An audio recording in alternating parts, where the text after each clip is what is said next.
आज हम डिस्कस करने जा रहे हैं वी लुकअप। वी लुकअप का मतलब होता है वर्टिकल सर्च। वर्टिकल सर्च में क्या होता है कि जो हम जिस भी कॉलम के डाटा को हम सर्च करना चाहते हैं वो ऊपर से नीचे की तरफ डाटा को सर्च करता हुआ चलता है, और जैसे ही डाटा उसे मिलता है तो जिस कॉलम की हम आउटपुट लेना चाहते हैं तो उस कॉलम का वो आउटपुट हमको प्रोवाइड कर देता है। देखिए, वी लुकअप को एक अच्छे से समझने के लिए हमारे पास एक छोटा सा एक एग्जांपल लेते हैं कि ये हमारे पास कोई प्रोडक्ट का कोड है। उस प्रोडक्ट कोड के ये हमारा नाम है और ये उसकी प्राइजेज है। तो अभी हम जो बता रहे हैं कि वर्टी वी लुकअप जो सर्च करता है वो टॉप टू बॉटम सर्च करता है, यानी कि ऊपर से नीचे की तरफ लेके आते हुए सर्च करेगा। और जैसे ही मान लीजिए कि ये कोड उसे मिल गया तो फिर हमको इस ये वाली वैल्यू चाहिए या ये इसकी प्राइस चाहिए या उसका नेम चाहिए। अब अगर नेम चाहिए तो ये हमारा कॉलम नंबर 2 कहलाएगा, और प्राइस चाहिए तो कॉलम नंबर 3 कहलाएगा। वी लुकअप के अंदर जो फर्स्ट कॉलम होता है उसका नंबर 1 कहलाता है, उसके बाद वाला कॉलम का नंबर 2 कहलाएगा, उसके बाद का 3, और उसी तरह से कॉलम्स आगे बढ़ते जाएंगे नंबरिंग के हिसाब से। अब यहाँ वी लुकअप को समझने से पहले मैं कुछ दो छोटी सी कमांड और पहले डिस्कस करूंगा। जैसे कि हमको जब वी लुकअप हम डिफाइन कर रहे वी लुकअप सर्च करेंगे तो वह हमारे को पूरी रेंज देनी पड़ती है। जैसे मान लीजिए कि मेरी टोटल रेंज ये है कि A1 से, यहाँ स्टार्टिंग मेरी A1 से लेके नहीं, और ये है हमारी C10 तक की रेंज। तो जो मैंने इसको पूरे को सेलेक्ट किया तो मैं इस पूरे को एक नाम दे सकता हूँ। तो चलो इसको समझने के लिए पहले तो यहाँ से मैं इस डाटा को, जो मैंने डाटा बना रखा है, इसे मैं कॉपी कर लेता हूँ और एक नई फाइल के अंदर हम जाके नहीं कहीं भी पेस्ट कर देते हैं। ऐसा कोई जरूरी नहीं है कि मैं इस कॉलम को इसको ए वाले कॉलम पे पेस्ट करूं, मैं इसे कहीं भी पेस्ट कर सकता हूं। और अब मैं जहां भी इसको पेस्ट करूंगा तो अब ये 1 नंबर कहलाएगा, इसका ये 2 नंबर कहलाएगा, और ये इसका 3 नंबर कहलाएगा। ठीक है ना। अब मैंने इस पूरे कॉलम को सेलेक्ट कर लिया, और सेलेक्ट करने के बाद मैं इसका एक नाम देना चाहता हूं। तो नाम देने के लिए देखिए, जब अपन यहाँ डाटा का इस वाले कॉलम के ऊपर हमारा डाटा है तो इस वक्त इसकी पोजीशन है A3। तो जो यहाँ पर भी आपको A3 शो कर रहा है। अब आप जब इसको पूरे को सेलेक्ट कर लेंगे तो देखो यहाँ पर E3 शो कर रहा है। यहाँ मैं इसका कोई भी नाम दे देता हूँ। जैसे फॉर एग्जाम्पल मैंने इसका नाम दे दिया यहाँ पर डाटा, एंटर प्रेस किया। अब जैसे ही मैंने इसका, अब मैं कभी भी जब रेंज को पूरी को आधी सेलेक्ट करूंगा तो वहां कोई नाम नहीं आ रहा, E3 नाम आएगा। लेकिन जैसे ही मैं इसको एंटायर सेलेक्ट करूंगा तो वहां इस पूरी रेंज का मैंने जो नाम दे रखा था वो यहाँ पर शो कर देगा। क्योंकि जब मैं वी लुकअप यूज करेंगे, जब हम वी लुकअप को यूज करेंगे तो जिस सेल को हम सर्च करेंगे और उसके बाद उसको जिसमें सर्च करना है, तो जिसमें सर्च करना है मतलब इस एंटायर रेंज में सर्च करना है, तो वहां हम उस वक्त रेंज भी डिफाइन कर सकते हैं। और अगर रेंज डिफाइन नहीं कर रहे हैं तो हम उसका नाम भी यूज कर सकते हैं। राइट। तो एक बात तो समझ में आएगी कि हमको इस तरह से इसके अंदर रेंज के अंदर इसका नाम डिफाइन करना। अब बाई चांस हमारे को इस जो डाटा हमने इसके अंदर जो डिफाइन करा है, अगर ये डाटा हमको इसकी जो रेंज का जो हमने नाम डिफाइन करा है उसको अगर हमको देखना हो, माना उसमें कुछ एडिट करना हो या उसको इस रेंज को हमें डिलीट करना हो, तो वो हमें कहाँ मिलेगा। यहाँ हमने डिफाइन तो कर दिया, लेकिन अब डिफाइन करने के बाद अगर मैं इसको देखना चाहूँ कि ये हमारे एक्सेल में किस ऑप्शन के अंदर मिलेगा, तो इसको देखने के लिए आपको जाना पड़ेगा फॉर्मूला के अंदर, और फॉर्मूला के अंदर यहाँ मिलेगा आपको फाइल मैनेजर। तो फाइल मैनेजर में जाओगे तो देखो यहाँ आपने जो डाटा यूज किया था वो आपको शो कर देगा। यहाँ से आप एडिट करके नहीं, आप इसकी रेंज को कम ज्यादा भी चेंज भी कर सकते हो, और यहाँ आप इसको डिलीट भी करना चाहो तो आप यहाँ डिलीट भी कर सकते हो। और एक से ज्यादा भी अगर आपके डाटा मैनेजर के अंदर और भी अगर आपने एरिया सेलेक्ट करके उनको रिकॉर्ड कर रखा है तो वो सब अलग अलग नाम से यहाँ पर अपन इसको दिख भी जाएंगे। अगेन वी रिपीटेड कि अगर मेरे को जो डाटा मैंने इसमें सेलेक्ट करके एक रेंज जिसका मैंने नाम डिफाइन किया है उसको अगर आपको देखना हो तो उसके लिए आपको जाना पड़ेगा फॉर्मूलाज के अंदर। फॉर्मूलाज में जाना के बाद जाना पड़ेगा आपको नेम मैनेजर के अंदर, और यहाँ आप इसको जानने के बाद आप यहाँ एडिट कर सकते हो, डिलीट कर सकते हो, और नई रेंज भी यहाँ पर अभी आप डिफाइन कर सकते हैं। ठीक है। अब एक, जब VLOOKUP अगर हम जब फंक्शन यूज करेंगे तो उसके अंदर हमको कॉलम की पोजीशन डिफाइन करनी पड़ती है। जैसे कि ये हमारा, ये तो हुआ अपना फर्स्ट नंबर, ये हुआ 2 नंबर, और ये हुआ 3 नंबर। तो इस काम के लिए एक तरीका तो होता है कि आप मैनुअली वहां पर 2 टाइप करें, 3 टाइप करें। तो उससे भी बचने के लिए एक छोटा सा फंक्शन है, मैं आपको वो भी पहले डिस्कस कर लेता हूँ, फिर वी लुकअप में उसको हम यूज करेंगे तो उससे फंक्शन वो आपको एक ही बार प्रोग्राम लिखना पड़ेगा और एक बार आप फंक्शन लगाना, कॉपी पेस्ट मारो, पूरे सारे सेलों के अंदर वो फंक्शन सेम काम करेगा। उसके लिए कमांड आती है कॉलम कमांड, COLUMN, ब्रैकेट बंद, ब्रैकेट स्टार्ट। अब स्टार्ट करने के बाद आपको यहाँ पर लिखना है ए, और इसके बाद रोल नंबर तो आप कुछ भी लिख दीजिए, ब्रैकेट बंद कर दो, और जैसे आप टैब दबाओगे देखो इसका आंसर आ जाएगा 1। अब इस फॉर्मूले को कॉपी करो और आगे तक ले जाके लिए आप एंटर प्रेस कर दो, तो देखो इससे ऑटोमेटिक आपको एक नंबर जनरेट हो जाएगा, 1 2 3 4 5 6 7, एक सीरीज बन गई आपके पास। और अगर आप वहां पर अगर अपन देख रहे हैं तो देखो यहाँ कॉलम G1 लिखा रहा है, यहाँ पर कॉलम F1 लिखा रहा है। तो यानी कि ये क्या रिटर्न कर रहा है हमारे को कि अल्फाबेट ए किस पोजीशन पर आता है, अल्फाबेट बी किस पोजीशन पर आता है, अल्फाबेट जेड किस पोजीशन पर आता है। ए 1 नंबर पर आता है, जेड 26 पर आता है। तो उसी सीरीज में ये हमारे को एक सीरीज जनरेट करके नहीं, अब हम एक छोटा सा इसका एक डाटा का प्रोग्राम बनाते हैं। तो देखो इस जो सीट हमने इसमें डिफाइन करी है, तो हम इसी सीट पर भी इस वी लुकअप कमांड को यूज कर सकते हैं, और एक अलग से सीट बनाकर भी हम उसका उपयोग कर सकते हैं। हम अगर सेम सीट में यहाँ करना चाहें तो सेम में भी कर सकते हैं, और डिफरेंट सीट में करना चाहें तो हम डिफरेंट सीट में भी कर सकते हैं। देखो यहाँ हम एक छोटा सा एक इस तरह से एक वो बना लेते हैं कि बिल वाउचर बना लेते हैं। मान लीजिए एक मैं देखो आपको इसका उपयोग भी करूंगा और साथ साथ में एक छोटा सा एक बिल भी तैयार कर लेंगे। जैसे मैंने यहाँ लिख दिया सीरियल नंबर, आइटम कोड, ठीक, आइटम नेम,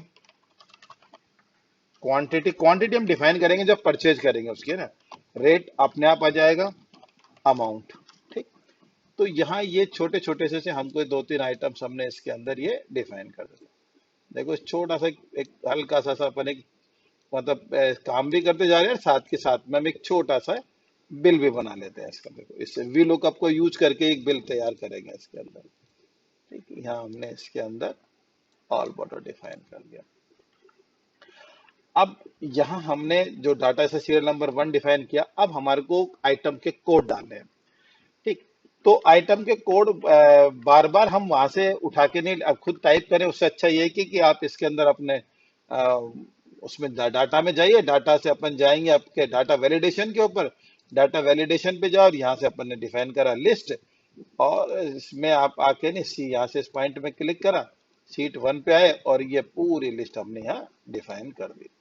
ओके, तो देखो यहाँ हमारे पास ये कोड आ गया, भाई हमारे पास आइटम कोड कौन कौन से जो जो भी कोड है वो हम इसके अंदर से इसमें डिफाइन कर लिया, ठीक है ना। जो हम इसके अंदर बिल बना लें, तो यहाँ हम इसके अंदर मैक्सिमम समझ लेते हैं कि 5 आइटम का बिल बनाएंगे, ज्यादा का आइटम का बिल हम नहीं बनाएंगे। तो यहाँ पर 2 3 4, इसके बाद यहाँ इस पे अपन डिफाइन कर देते हैं इस जगह टोटल, ठीक। यहाँ अपन इसमें लिख दिया, अपन यही लिख दिया टोटल। फिर इस टोटल के ऊपर हमने जीएसटी लगाना है, मान लीजिए कि 18%, और फिर आ जाएगा नेट पेएबल अमाउंट।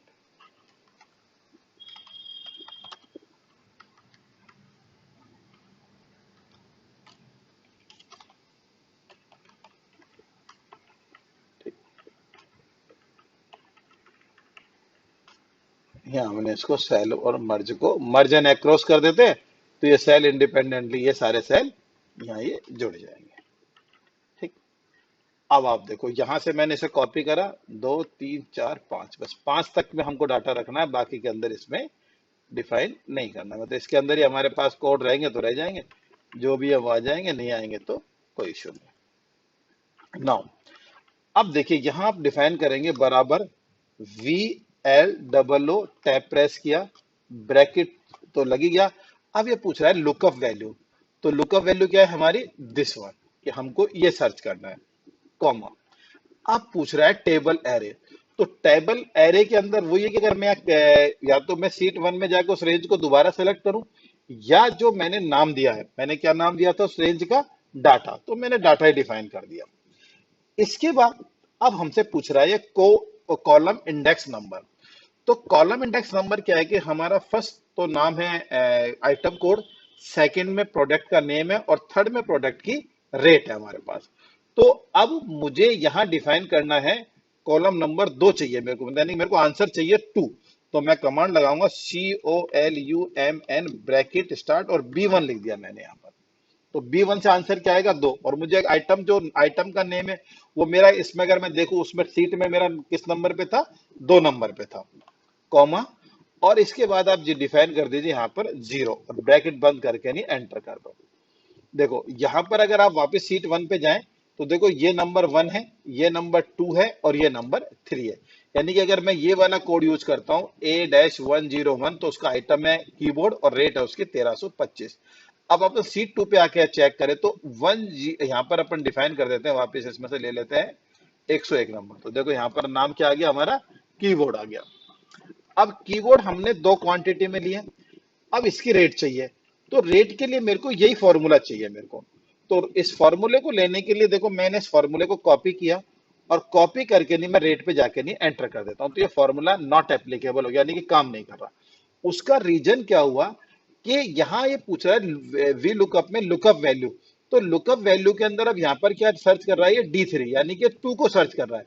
और जबकि हमारे पास यहाँ पर जो लुकअप वैल्यू जो हमारी यहाँ है, अगर मैं इस वाले टैल इस पे जाके देखूं तो लुकअप वैल्यू हमारी क्या है, B3 है। तो जब मैंने कॉपी करके पेस्ट करा तो ये बी वाला कॉलम डी में कन्वर्ट हो गया, तो मैं इसको चाहता हूं कि कन्वर्ट ना हो, तो इसके पहले डॉलर का निशान लगा दो, देन कॉपी किया और यहां उठा के इसको पेस्ट कर दिया। अब जब पेस्ट करा तो यहाँ एक छोटा सा गड़बड़ हो गया, क्योंकि इसके जब पेस्ट किया तो इसने जब यहाँ से 2 कॉलम जंप कर रहा है, तो 2 कॉलम जंप कर रहा है तो इसका मतलब वो डी में कन्वर्ट हो गया, लेकिन मेरे को यहाँ पर आंसर चाहिए 3, तो मैं इसे डिफाइन करूंगा सी। तो देखो सी डिफाइन करते वहां पर आ गया 1325। अब बराबर का निशान लगाया, ये मल्टीप्लाई ये कर दिया, तो इसका आंसर आ गया 2650 रुपए। अभी मान लो कि मैंने ये आइटम डाला और क्वांटिटी नहीं डाली, तो देखो इसके अंदर अमाउंट आ रहा है 0 अमाउंट आ रहा है। तो क्योंकि क्वांटिटी है ही नहीं, अभी अगर क्वांटिटी अगर आप डाल देते हैं यहाँ पर 2, तो 2 क्वांटिटी का आ जाएगा, एक क्वांटिटी डालोगे तो एक क्वांटिटी का बिल बन के आ जाएगा। यहीं से अगर आपने इसकी जगह आपने क्वांटिटी ये डाली, तो देखो ये प्रिंटर का बिल बन के नहीं आ गया। अब आप इस सारे फॉर्मूले को लगाओ और इसे उठा के नहीं यहाँ तक डिफाइन कर दो, तो सब जगह फॉर्मूला लगा दिया। फॉर्मूले लगाते ही यहाँ पर ये एरर्स वगैरह इसमें शो करने लग गया। तो अब या तो अब मान लो हमने बना के हम सोच रहे हैं यार 5 आइटम का अधिकतम का बिल बनाना है, तो ये फॉर्मूला इसमें पहले से सेट कर करा के रख देते हैं, जब जब जरूरत पड़ेगी तब तक काम ले लेंगे। अब अगर आप यहाँ आइटम का कोड डाल देते हो तब तो क्या है कि फॉर्मूला यहाँ पर ये फिर ये एरर देना बंद कर देगा, ये सब चीजें इसमें ऑटोमेटिक ये सही होती चली जाएगी। और अगर आपका यहाँ पर आइटम नहीं है तो फिर ये सब जगह आपको एरर देगा, जैसे आपने डिलीट की प्रेस करा तो वैसे ही ये आपको एरर देने लग जाएगा।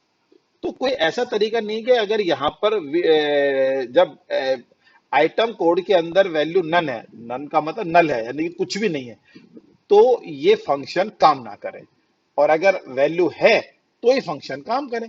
बड़ा सिंपल है। तो आप इसकी जगह आप एक इफ कंडीशन से इसे कंट्रोल कर सकते हो कि बराबर इफ ब्रैकेट शुरू कि this value is equal to blank, यानी कि कुछ नहीं है तो कॉमा, तो ब्लैंक ही आ जाए यहाँ पर, और अगर अदरवाइज तो इसमें फॉर्मूला काम कर दे।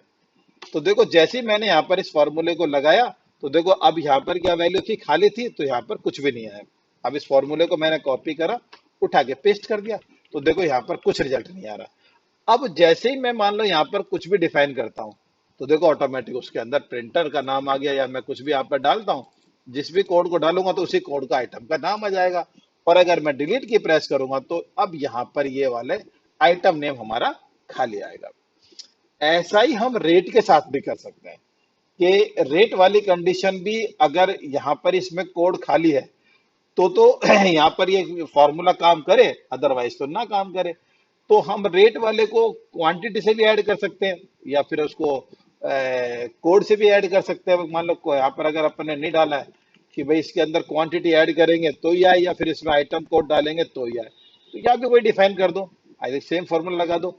आप इस फॉर्मूले को कॉपी करके नहीं, इस फॉर्मूले को यहाँ से इसको कॉपी करके नहीं, और पर कॉपी करेंगे तो फिर उस कंडीशन है तो B4, तो यहाँ पर वही आप इसके साथ साथ भी यहाँ डिफाइन कर दीजिए, इसको इसको डॉलर का निशान लगा दीजिए यहाँ पर पहले।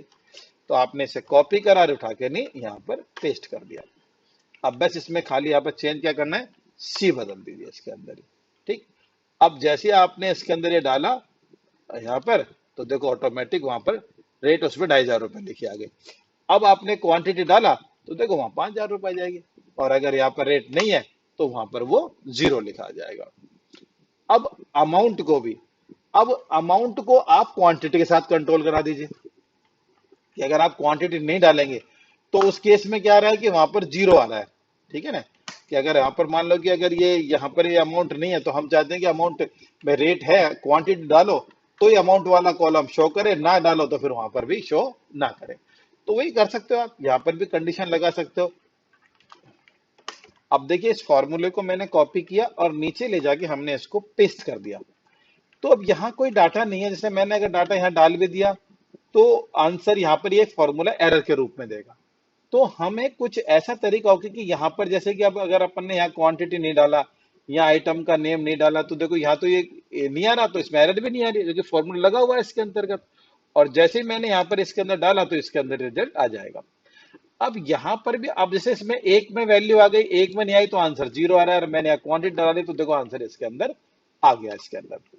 तो यहां हम इसको किस तरह से फॉर्मूले से इसको कंट्रोल करें, तो इसके लिए आप यहां लगाइए इफ कंडीशन के बराबर इफ ब्रैकेट के अंदर, और यहां दो कंडीशन लगाएंगे। अगर दोनों में से किसी में भी वैल्यू नहीं हुई तो यहां कैलकुलेशन नहीं हो, और अगर वैल्यू है तो कैलकुलेशन हो जाएगी। अगर दोनों में से कोई भी एक सेल नल है, नल है, नल का मतलब नथिंग, कोई वैल्यू नहीं है, तो उस केस में कैलकुलेशन ना करें, और है तो कैलकुलेशन कर दे कि बराबर और ब्रैकेट में this cell is equal to खाली, then comma this cell equal to खाली, then ब्रैकेट बंद, और फिर यहाँ पर कॉमा और डबल कोट्स यानी कुछ नहीं आएगा, और अगर है तो यहाँ पर आ जाएगा, और लास्ट में लगा दीजिए माउस से क्लिक करके ब्रैकेट बंद कर दो, एंटर प्रेस कर दो, देखो यहाँ पर आंसर आ गया। मैंने क्वांटिटी हटाई तो देखो आंसर ऑटोमेटिक गायब हो जाएगा। यहाँ से मैंने इसको हटाया और यहाँ मैंने खाली क्वांटिटी डाली तो अभी आंसर इसमें नहीं आएगा। अब इस फॉर्मूले को आप उठा के कॉपी करो, ऊपर भी पेस्ट कर दो, और इसी फॉर्मूले कॉपी करके नीचे भी पेस्ट कर दीजिए। तो अब देखो अगर आप यहाँ सब सेलों में देखें तो इस सब सेलों के अंदर ये फॉर्मूला इस तरह से एक्टिवेट हो गया है। F2 दबा के इस फॉर्मूले को पूरे को आप जूम करके देख सकते हैं कि बराबर इफ ब्रैकेट में D3 का मतलब हो गया क्वांटिटी। अभी क्वांटिटी में कुछ लिखा हुआ है या फिर E3 में मतलब कुछ नहीं लिखा हुआ है, या E3 भी खाली है, तो दोनों केसेस के अंदर ये यानी कि यहाँ पर कुछ भी रिजल्ट नहीं आएगा। और अगर दोनों में भरा हुआ है यानी कि दोनों ही कंडीशन ये इस कंडीशन को फॉलो नहीं कर रही है तो फिर ये D3 मल्टीप्लाई E3 हो जाएगा, यानी कि एक जितनी भी क्वांटिटी डालोगे वो रेट से मल्टीप्लाई होके नहीं यहाँ पर आंसर आ जाएगा। अब आप इन सब फॉर्मूले को यहाँ से सेलेक्ट करिए, यहाँ तक 5, यहाँ पर अपन सम का कमांड लगा देते हैं कि बराबर सम ब्रैकेट शुरू, और यहाँ तक कि 5 तक के डाटा हमने रखे हैं तो 5 तक का डाटा अपन इधर ले लिया, बराबर ये इसका हमको 18% निकालना है, 18% निकाल लिया। इन दोनों को सेलेक्ट करो और यहाँ इसका ऑटो सम निकाल दो। अभी अगर अपन चाहें तो इनमें डेसिमल भी इसके अंदर 2 डेसिमल इसको आप इंक्रीज कर सकते हो, तो यहाँ 2 डेसिमल इंक्रीज कर दीजिए कि कहीं कोई फर्क पड़ेगा तो डाटा उसके अंदर उसी हिसाब से आ जाए। समझते हैं कि VLOOKUP फॉर्मूले को आपने अच्छे समझा होगा, और समझा ही नहीं है, समझने के अलावा उसको हमने यहाँ पर प्रॉपर उस VLOOKUP का एक बिल बना के भी आपको दिखाया है। और अगर आपको ये फंक्शन अच्छे समझ में आया है तो प्लीज इसको लाइक एंड सब्सक्राइब जरूर करना, और